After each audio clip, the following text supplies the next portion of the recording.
जय माता दी। हरे कृष्ण ज्ञान गंगा परिवार के सभी सदस्यों को मेरा सादर प्रणाम। कैसे हैं आप लोग? नवरात्र देखते देखते नवरात्र अब अंतिम चरण में आ गया है।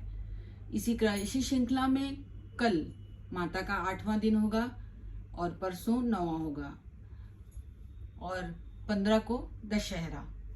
तो इसमें कल 8वें नवरात्र के दिन 13 तारीख को माता के महागौरी स्वरूप की उपासना की जाती है। महागौरी की पूजा में माँ को सुहाग की सामग्री जरूर अर्पित करनी चाहिए। जिन कन्याओं का विवाह में समस्या है या वैवाहिक संबंध में कोई समस्या उत्पन्न हो रही है तो उन्हें विवाह माता को सुहाग की सामग्री चूड़ी, बिंदी, सिंदूर, चुनरी चढ़ा के माँ से की पूजा आराधना करना चाहिए और जैसे उनकी सारी समस्याओं का निवारण हो। और कल माँ के भोग में नारियल का माता को नारियल का भोग लगाया जाता है। और माता की पूजा बहुत लोग अष्टमी के दिन कन्या पूजन भी करते हैं और बहुत लोग नवमी के दिन माँ की पूजा करके कन्या और हवन करते हैं। जैसे जिसके यहाँ का विधान है करे, उसकी कोई समस्या नहीं है। और 9वां दिन माँ सिद्धिदात्री का होता है, जिन्हें तिल का भोग लगाया जाता है। वो सिद्धियों को देने वाली माँ होती हैं। आपको शक्ति प्राप्त करने के लिए या कोई मंत्र जाप की सिद्धि करनी है तो माँ नवमी की रात में माँ का कोई मंत्र सिद्ध करना है तो आप उसको पढ़ के पूरी नवमी की रात में जितना भी आप कर सकते हैं उनको अर्पित कीजिए। सिद्धियों की प्राप्ति करने वाली माँ होती हैं। और माँ को मैंने बता ही दिया कि तिल का भोग लगाया जाता है। आज मैं आप लोगों को माँ के पूजा के बाद जैसे 9 दिन का जो व्रत रहता है उसके पारण की विधि बताना चाहती हूँ कि माँ का पारण कैसे करना चाहिए। कुछ लोग तो अष्टमी को कन्या खिला के पारण कर लेते हैं, लेकिन मेरे हिसाब से जैसा शास्त्र के अनुसार कहा जाता है कि 9 माँ होती, 9 रातें होती, 9 रात्रि कहा जाता है। माँ के 9 स्वरूप की पूजा की थी। 8वें दिन आप व्रत कैसे पारण कर सकते हैं? ये ठीक है, जहाँ की जैसी मान्यता है लोग करते हैं, मैं उसको वो नहीं कहती हूँ। लेकिन अगर आप 8-7 रह रहे हैं तो 9 दिन पूरा माँ का 9 देवियों की पूजा आराधना करके 10वीं के दिन पारण किया जाता है। माता का 10वीं के दिन पारण होता है। 9वीं के दिन माता की विदाई होती है। जैसे आप 8 दिन रहे पूजा किए, 9वीं के दिन आपने हवन किया, कन्या खिलाया, चलिए कोई नहीं, आप कन्या अष्टमी को भी खिला सकते हैं, हवन अष्टमी को भी कर सकते हैं, कोई दोष नहीं है उसमें। जिसके घर में जैसी परंपराएं होती हैं उस तरह करे। लेकिन पारण 9 दिन के बाद 10वीं की सुबह मॉर्निंग में ही होती है माँ की आरती के साथ। तो आप जैसे 9वीं को, मेरे यहाँ तो 9वीं को कन्या खिला के हवन होके तब हम लोग 10वीं को पारण करते हैं। इस तरह माँ को 9वीं के दिन पूरा श्रृंगार आप अर्पित कीजिए। अगर आप सुहागिन है तो पूरा श्रृंगार सजे। नहीं तो अगर आपकी शादी नहीं भी हुई तो मेहंदी, चूड़ी, बिंदी आप तब भी चढ़ा सकती हैं, ऐसा कुछ नहीं। अगर आप 9 दिन का व्रत हैं या तो माँ के श्रृंगार, अगर आप पुरुष भी हैं तो अपनी पत्नी से, अपनी बहन से, अपनी बेटी से माँ का श्रृंगार चढ़वा दीजिए। कोई भी कर सकता है। अगर पुरुष भी 9 दिन का व्रत है तो माँ का श्रृंगार अपनी पत्नी, माँ, बेटी, कन्या रूप में कोई भी हो उससे करवा सकता है। और करके 9वीं के दिन कन्या पूजन कीजिए। अगर आपको 9 कन्या मिल जाती हैं तो बहुत ही अच्छा। नहीं मिल पा रही है आप एक ही कीजिए। आप जाइए प्लेट में लगा लीजिए, किसी गरीब कन्या हो, मंदिर के बाहर गली में कहीं भी मिल जाएंगी, बहुत मिल जाती हैं। अगर आपको 9 कन्या आपके घर में मिल जाती, कोविड का समय है, लोग नहीं भेजना चाहते हैं, अगर मिल जाती है तो बहुत अच्छी है, अच्छी बात। नहीं मिल भी रही है तो भी 1-2 जो भी कन्या मिल जा रही हैं आप 1-2 कीजिए। जो भी कीजिए, उनको बुलाइए, उनकी आरती कीजिए, उनकी थाली में पैर रखिए, उनका पैर धोइए, कुमकुम लगाइए, उनको अच्छे से जो भी पसंद हो माँ का हलवा पूरी बनाइए, उनको प्रसाद रूप में खिलाइए। अगर छोटे बच्चे होते हैं नहीं खा पाते हलवा पूरी तो उनकी पसंद का कोई चीज़ मंगा लीजिए, चॉकलेट मंगा लीजिए, चिप्स मंगा लीजिए, थोड़ी सी कुछ बना दीजिए उनके लिए। तो वो माँ का प्रसाद तो खा लेंगे तो और खुश होंगे। जितना बच्चे खुश होके जाते हैं हमारे यहाँ से तो उतना मतलब माँ खुश होती है। आप उस दिन वो कन्या के रूप में मेरे हम मतलब माँ की ही सेवा कर रहे हैं, माँ की ही पूजा कर रहे हैं। तो उन्हें अच्छा अच्छा गिफ्ट दीजिए, जो भी आपकी सामर्थ हो, जो भी कर सकते हैं। अगर आपके पास वस्त्र देने की क्षमता है तो वस्त्र दीजिए, चूड़ी दीजिए, प्यार से जो आप समर्थ हो करने में, उस तरह माँ की विदाई कीजिए, कन्या की पूजा कीजिए, कन्या स्वरूप माँ की पूजा कीजिए और उनकी विदाई करिए, आरती करिए, पूजा, उनको गिफ्ट देके खुश करके, जितना वो खुश होके आपके घर से जाएंगी, समझ लीजिए उतनी ही खुशियाँ हमारे घर में आती हैं। और लौट के आप देखेंगे धीरे धीरे धीरे धीरे ऐसे करते करते हमारे घर में धीरे धीरे खुशियाँ, सब कुछ अच्छा होना शुरू हो जाता है। सबके घर में अच्छा होता होगा, हम ही नहीं कह रहे, अच्छा होगा और भी अच्छा होगा, और भी अच्छा होगा। सब सुख समृद्धि रहेंगे, किसी को रोग नहीं होगा, बीमारी नहीं होगी और सब खुश प्रसन्न रहेंगे, बच्चों की तरक्की होगी, व्यापार बढ़ेगा, सब खुशी रूप से रहेंगे।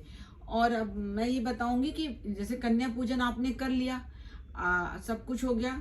अब नवमी के दिन आप माँ को वहीं जहाँ पे भी स्थापित किया वहां रहने दीजिए। चाहे तो थोड़ी चौकी उनकी हिला सकते हैं नवमी के दिन, कोई वो नहीं है, लेकिन वहीं पे रहने दीजिए।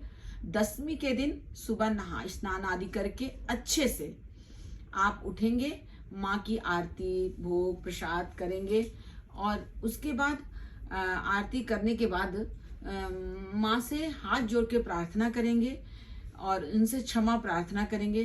दुर्गा सप्तशती में लास्ट पे क्षमा प्रार्थना लिखा है, आवाहनम ना जानेम पूजितम। ये संस्कृत में है, अगर नहीं आता है कोई बात नहीं, अगर आता है तो आप वो पढ़ के कीजिए। अगर नहीं आता है तो आप हाथ में थोड़ा सा अक्षत लीजिए, हाथ जोड़िए, माँ के आगे कहिए, हे माँ, मैंने जैसे भी बन पड़ा है मैंने आपकी पूजा अर्चना आराधना की है, आप हमारे घर में आई, आप हमारे यहाँ 9 दिन रही, आपका बहुत बहुत धन्यवाद। आपकी कृपा से हमारी पूजा अर्चना बहुत अच्छे से रही और मुझसे जो बन पड़ा मैंने आपकी सेवा की। आप हमारे घर में हर साल ऐसे आइए, मुझसे कोई गलती हो गई हो तो मुझे क्षमा कीजिएगा। मुझे न पूजा आता है न अर्चना आती है, मुझे जैसे आता है मैं वैसा कर पा रही हूँ।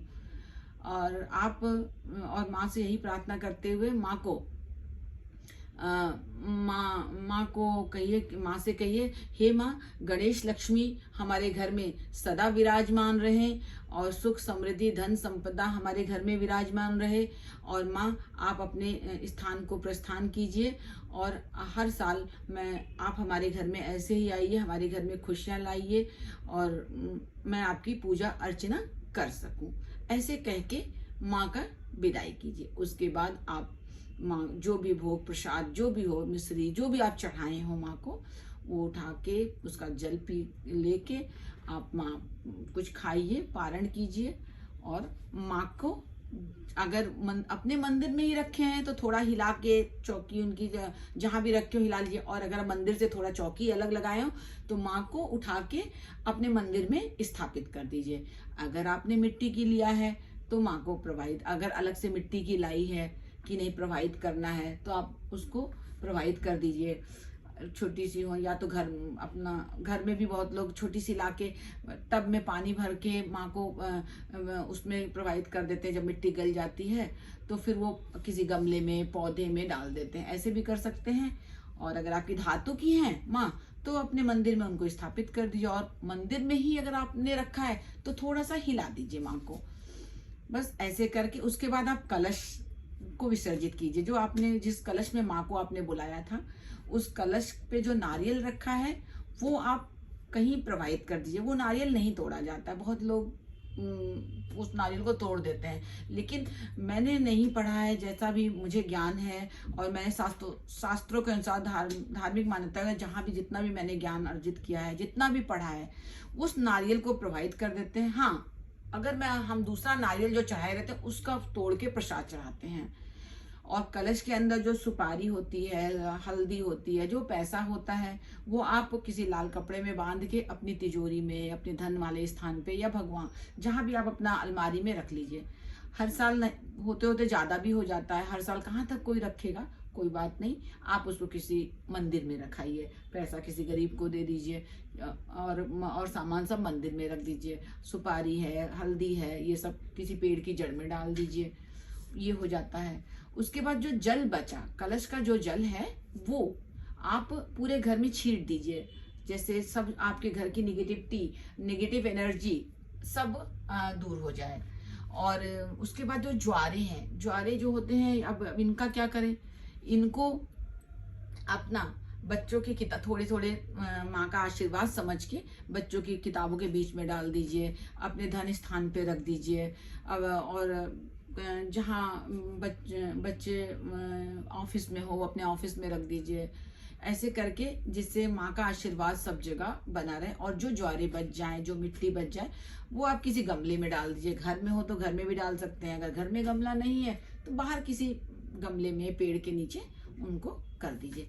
इस तरह से आपके 9 दिन के नवरात्र समाप्त होंगे और माँ सबको खुशियां देंगी। मेरे हरे कृष्ण ज्ञान गंगा परिवार को भगवान से यही मारे 9 दिन का व्रत पूरा करके मैं यही कहती हूँ, मेरे सारे YouTube चैनल देखने वालों को माता रानी सारी खुशियां दें, सब सुख संपदा दें, और माँ का आशीर्वाद तो मुझे मिले और मेरे सारे परिवार को, देखने वालों को माँ उनके घर में खुशियां लाएं, उनके सारे कष्ट दूर कर दें।